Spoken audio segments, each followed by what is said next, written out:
This is a news. I'm Bakhtiar Somwa, and let's go through the main headlines shaping today's global agenda. Ceasefire talks between the United States and Iran have stalled over key disagreements despite Donald Trump's meeting to make final determination on Iran. Russia claims seizing 10 settlements while Ukraine says it has attacked Russian energy facilities. And Colombians are divided over presidential candidates ahead of Sunday's election.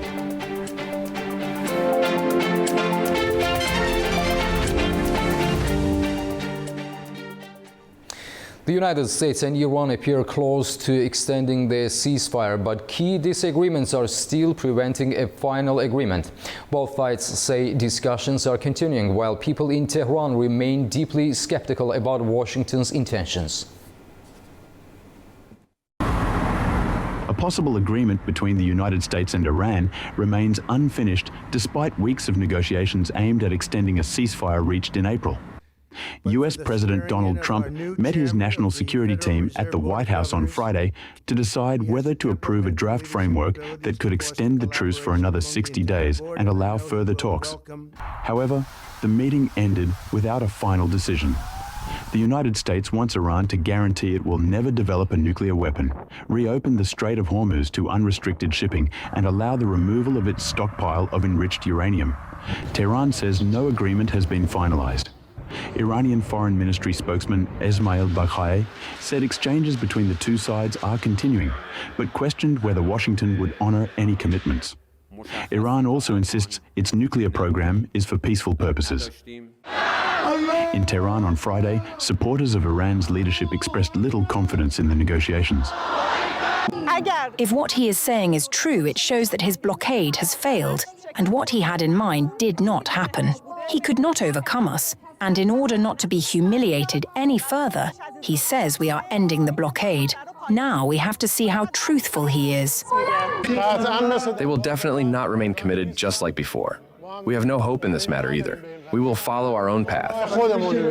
Our word is our leader's word. The Strait of Hormuz must remain closed. Until our leader announces otherwise, we will say the same. The ceasefire took effect on April 8th after 40 days of fighting triggered by US and Israeli strikes on Iran. Since then, mediators have been working to secure a broader understanding between the two sides.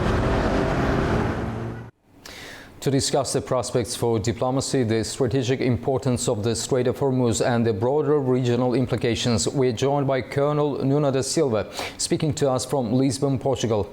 Mr. Silva, Colonel Silva, welcome to the program and thank you for joining us. Thank you. Good morning. Good morning to all of you. Colonel da Silva, how significant is the fact that President Donald Trump has delayed his final decision despite reports that negotiators are very close to an agreement? I think, and my opinion is that he didn't reach what he wants for the time being. He wants to declare victory. And he cannot do it because Iran is not giving him that chance. So there are 95% of the things which are accorded, but which are agreed, but the 5% which are not are very difficult to achieve, because he wants to. United States wants to declare completely victory. And he is always pressing, saying that he wins in military terms. And you won, they are no Navy, they are no Air Force, they are nothing. But they are a thing which is very, very important. They have the control of the Strait of Hormuz. And this is a very, very good advantage. It's a big advantage for the Iran. And so they think they cannot declare that they are defeated, and they can have a lot of advantages in this agreement. So we have a problem that Trump wants to declare victory. He wants to say that Iran would not would not enrich more uranium. He wants to say to them that they must open all the Strait of Hormuz and give to the old condition completely open, and also he wants that and don't develop more ballistic capabilities. And these three things are very difficult, because Iran has the control of Strait of Hormuz, and he don't want to give the United States the chance that say that they won in all the things. So this particular thing, the enrichment of uranium, and also the opening of the Strait of Hormuz, it's very difficult to negotiate, because what I'm thinking is that the opening of the Strait of Hormuz, it will not open again in the same conditions as before.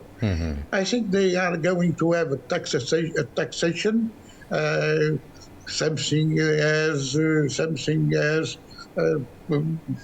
some control in terms of pilots, some control in terms of have something, because of the problem of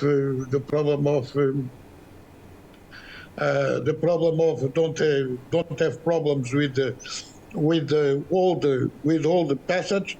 And what I'm thinking, what I think, that is the big advantage of Iran, and he will not sit on that. So we have a problem. The problem is the time. Colonel Da Silva, both of them need. Yes. Yeah, you may continue.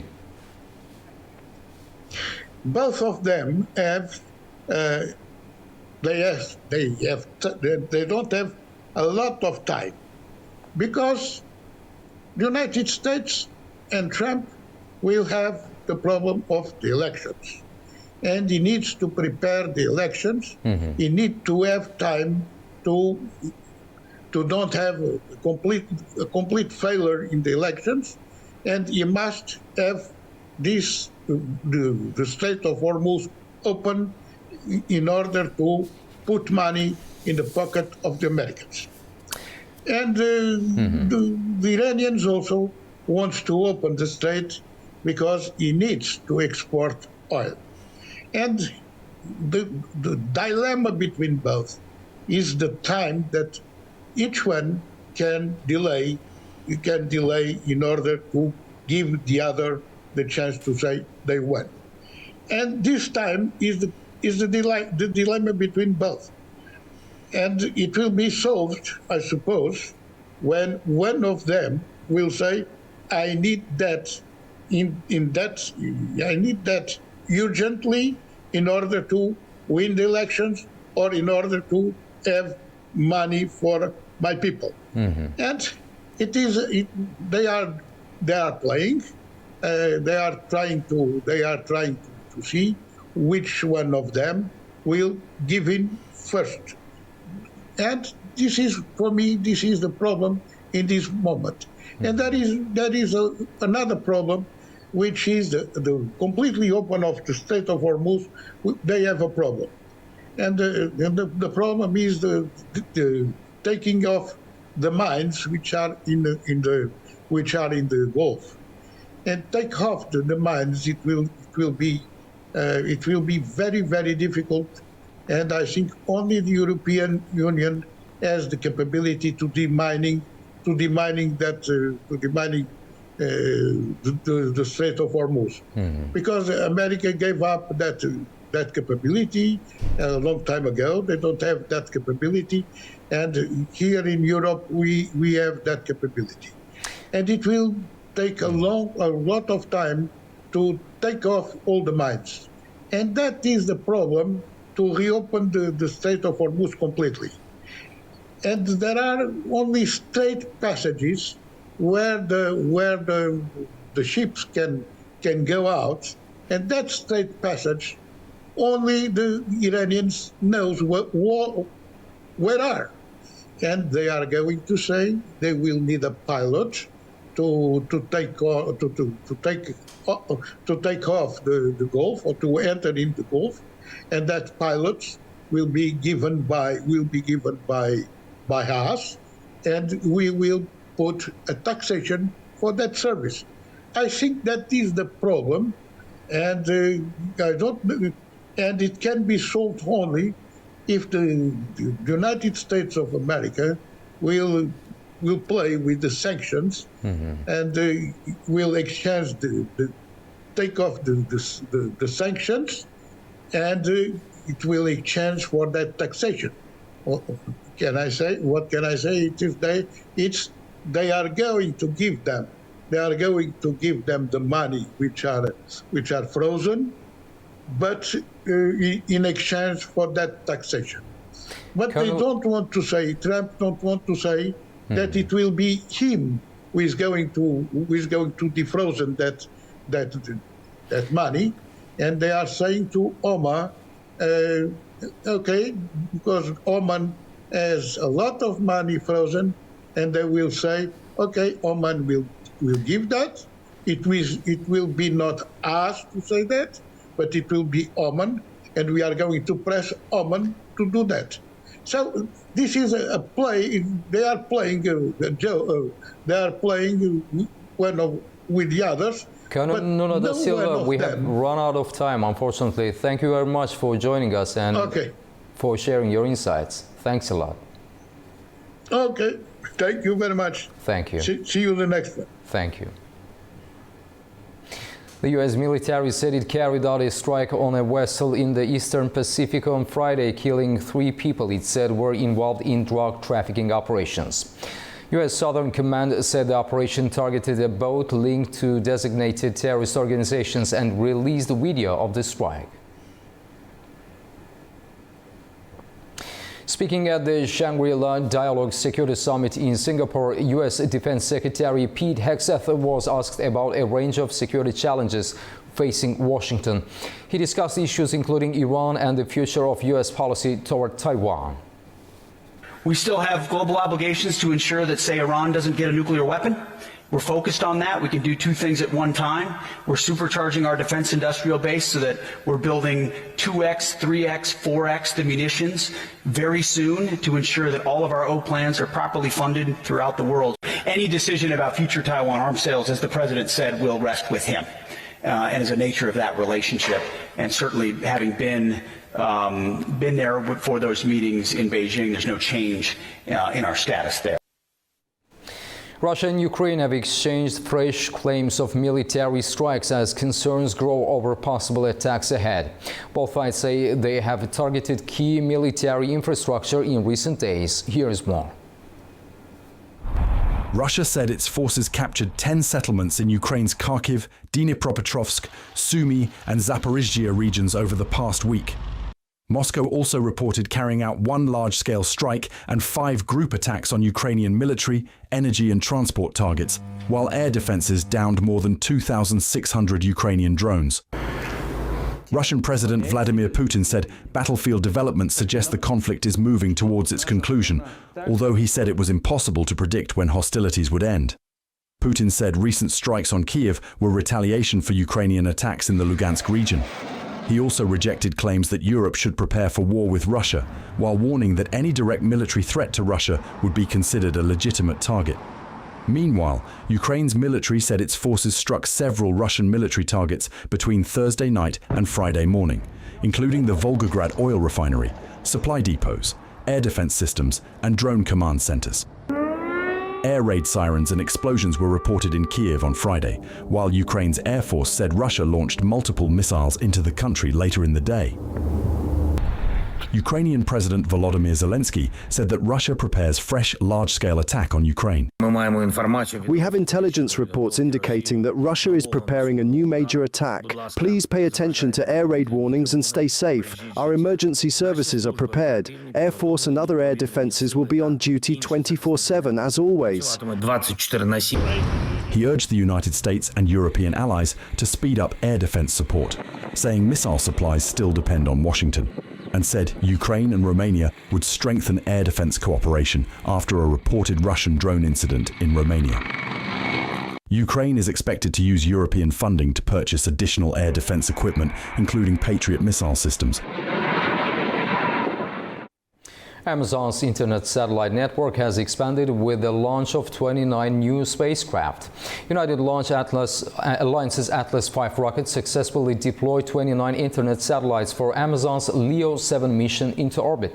The launch proceeded as planned, with all systems functioning normally. The satellites were released in stages once they reached orbit. According to the company, all 29 satellites were successfully deployed. The satellites are part of Amazon's project to provide broadband internet to underserved regions around the world. The company plans to build a global constellation of more than 3,000 satellites. Booster to closed-loop control. Colombians are preparing to head to the polls this weekend, with opinion surveys pointing towards a likely run-up as voters remain divided over the country's political future. With Election Day approaching, voters in Bogotá are weighing competing visions for Colombia's future, with issues ranging from security and the economy to environmental policy dominating public debate.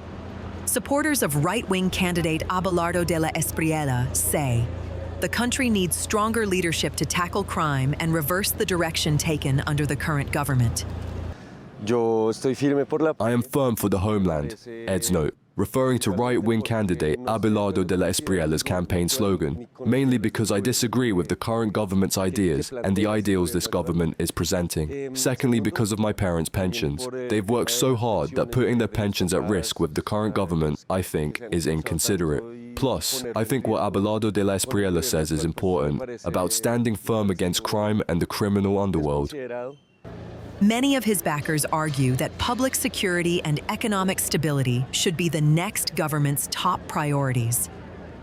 The right, the left have already ruled. So Colombia urgently needs a change from these traditional parties. I hope, and most Colombians trust, that this country will change so that social investment comes, and so that we provide security and apply a firm hand.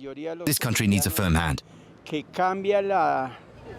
Others are backing candidates aligned with President Gustavo Petro's political movement, pointing to environmental protection and social policies as key concerns. My vote goes to candidate Ivan Cepeda, mainly because I like the environment. My country is a world engine of biodiversity, and I think this candidate is important because he thinks about the environment and he opposes fracking compared to other candidates.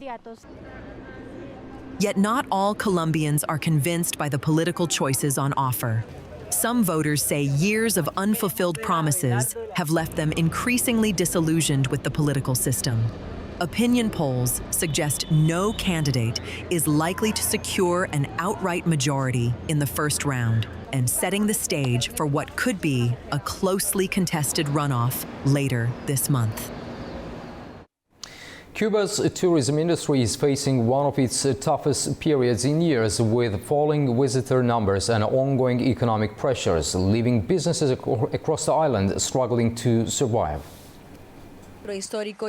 From photographers to restaurant owners, many Cubans who depend on tourism say work has slowed dramatically as visitor numbers continue to decline. In Old Havana, once crowded streets are noticeably quieter, with fewer international travelers arriving on the island.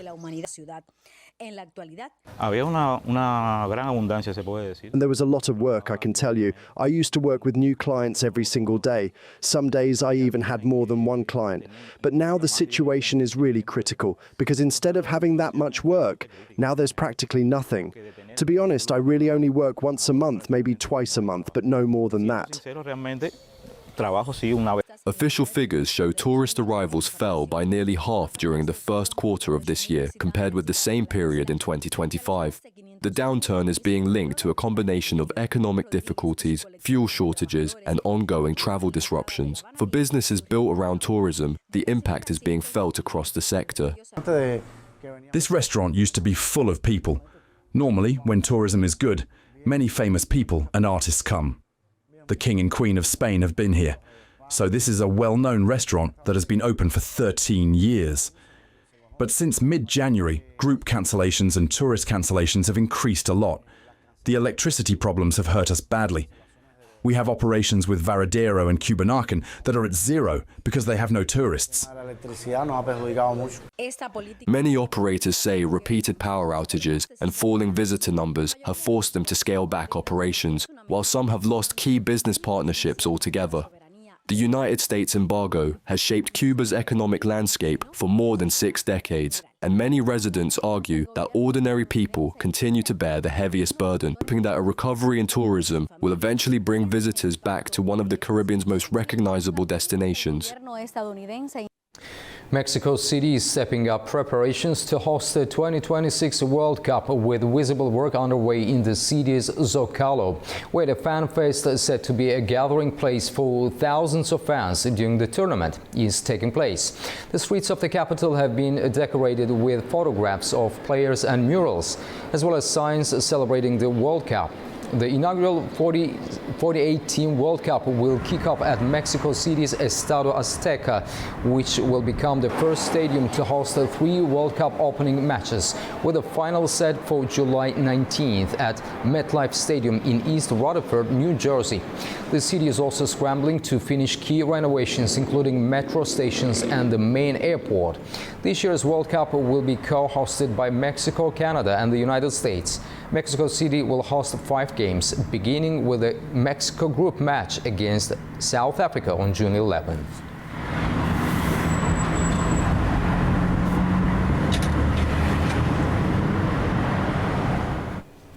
Let's turn to the top developments making headlines across the region.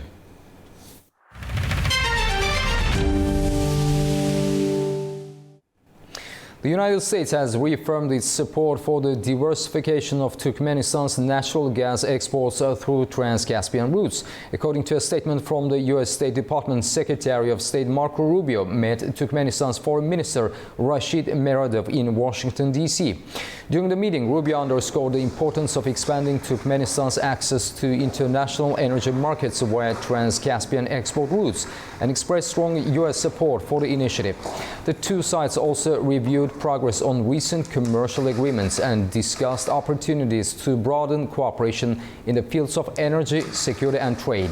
The U.S. side welcomed the progress made through recent commercial deals.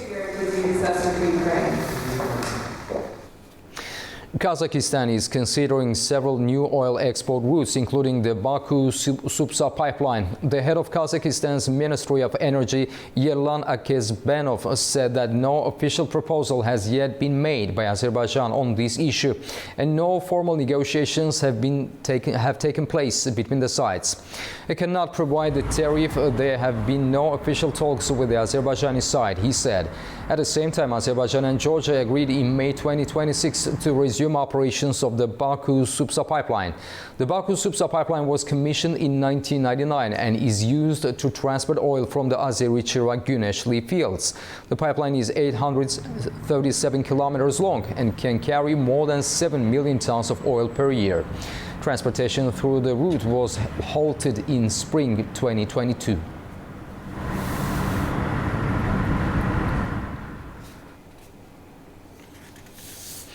To discuss the opportunities, challenges and geopolitical implications of Kazakhstan's export diversification strategy, we're joined by Nurbolat Nushambayev, speaking to us from Almaty. Mr. Nushambayev, thank you for joining us, and it's great to have you on the program. Hello, studio. Thank you so much for having me. Hello. Dr. Nushambayev, how significant is Kazakhstan's interest in the Baku-Supsa pipeline, and what is driving this discussion now? The main point, I think, is diversification of the transporting of oil, because diversification of routes, that's the key criteria for the foreign policy of Kazakhstan. If we look at over the last 4 or 5 years statistics. So therefore, finding alternative routes, exporting oils to Europe by Azerbaijan, I think that's strategically important for the region, because we have seen how over-relying on single routes was critically important. Also, it was very tough. In particular, I mean, with Caspian Pipeline Consortium, CPC, which is Kazakhstan 80% of oil transports by Russia.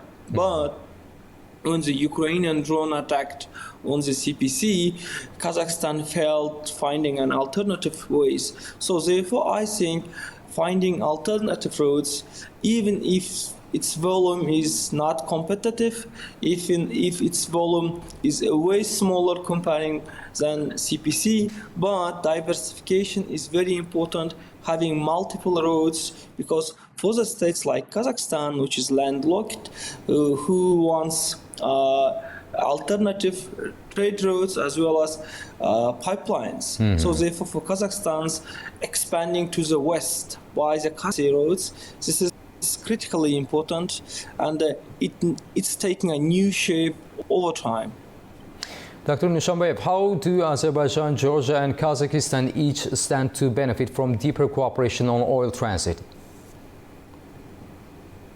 That's totally win-win position for all sides, but unfortunately during the Soviet time and the late in the last couple of decades, we have seen the sides were kind of busy with the internal policy. They had paid less attention on connectivity issues. So now there is a truth that it's not nation who owns the resource rich, but who controls the roads. This is true, actually.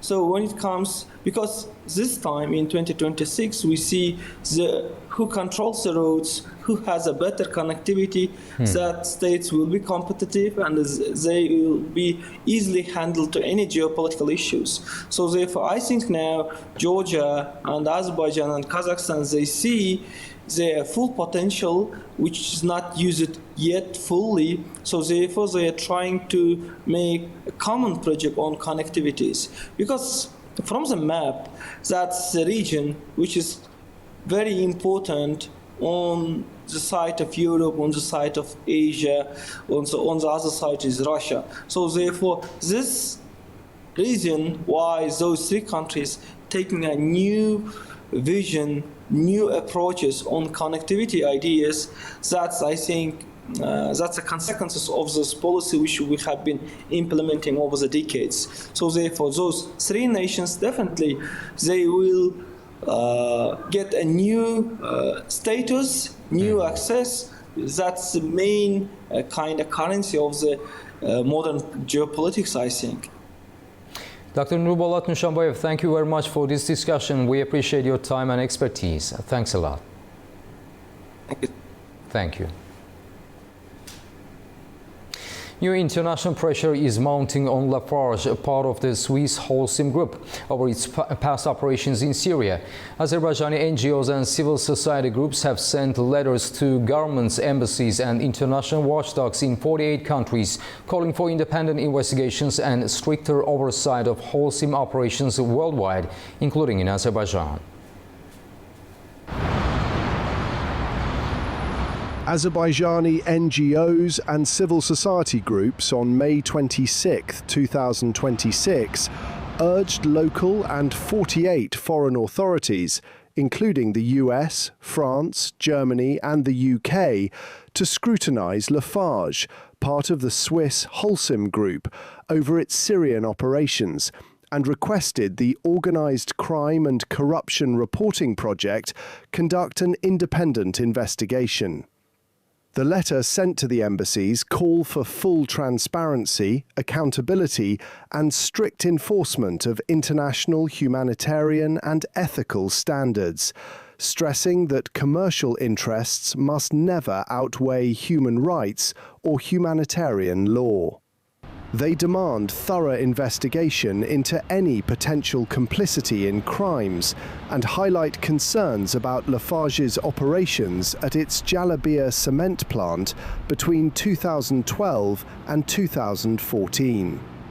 Reports indicate workers faced threats, kidnappings and violence, and court documents and employee testimonies suggest the company provided funding and material support to internationally recognized terrorist groups, including ISIS and the al-Nusra Front, to maintain operations. In October 2022, Lafarge and its Syrian subsidiary pleaded guilty in a US federal court to supporting foreign terrorist organizations, paying $777.78 million in fines and forfeitures. In April 2026, the Paris Criminal Court found Lafarge and 4 former executives guilty of financing terrorist groups between 2013 and 2014, imposing maximum fines and prison sentences.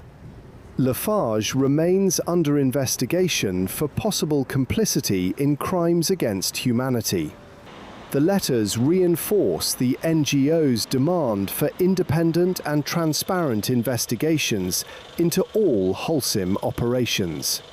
They urge governments where Holcim operates to ensure oversight, accountability, and prevention of funding to armed groups. Specific concerns were raised about Holcim Azerbaijan, stressing the company's responsibility as a major industrial actor to uphold the highest standards of transparency, human rights due diligence, and ethical business conduct. The NGOs called for full compliance with international humanitarian and anti-corruption norms. Uzbekistan has signed investment and export agreements worth more than $3.5 billion with Chinese companies aimed at supporting major infrastructure and development projects across the capital. A news correspondent in Tashkent brings us more. Tashkent has secured more than $3.5 billion in investment and export agreements during the Uzbek-Chinese Inter-Regional Forum in Xi'an. According to the city administration, the deals cover transport, urban infrastructure, construction and industrial projects. The largest allocations include $1 billion for road infrastructure, new bus rapid transit lanes and overpasses, a further $1 billion for transport and social infrastructure, and $500 million for residential developments in renovation areas. Other projects include $400 million for drainage, irrigation and rainwater management systems, $150 million each for decorative stone and ceramic production, $100 million for the development of branded 24-hour streets, and $50 million for smart waste sorting equipment. The Yangiavlot industrial zone will also see $130 million in cooperation agreement. Export deals were also signed covering Uzbek jewelry products worth $150 million, along with cotton yarn and silver concentrate. Officials say the project will be financed by the Chinese side without the use of state budget funds or government guarantees, supporting the long-term development of the capital. It is Sivil Rajab reporting from Tashkent, Uzbekistan A News. This concludes our news update for the hour. Thank you for your time and stay tuned for more updates.